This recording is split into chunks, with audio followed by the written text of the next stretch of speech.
নমস্কার বন্ধুরা, কাঁচা আম নিয়ে চলে এসেছি। এই আম কাটবো, আম কেটে তারপরে কাঁচা আমের আচার করবো।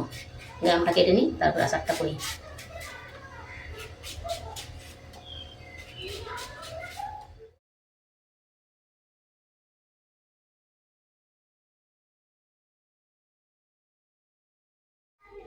আমটা কাটা হয়ে গেছে, ধুয়ে নিয়ে এসেছি।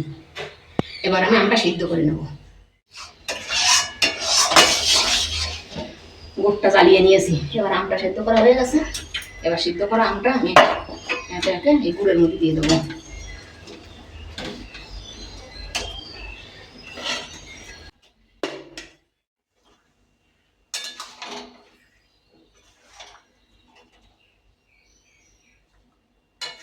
হ্যাঁ, আমটা ঢেলে দিছি। এবার আমি লবণ আর লঙ্কার গুঁড়োগুলো দিয়ে দেবো এর উপর দিয়ে।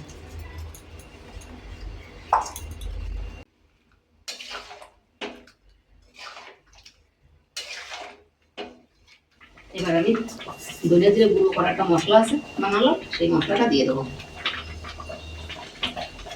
পরিমাণ মতো মশলাটা দিয়ে দিলাম।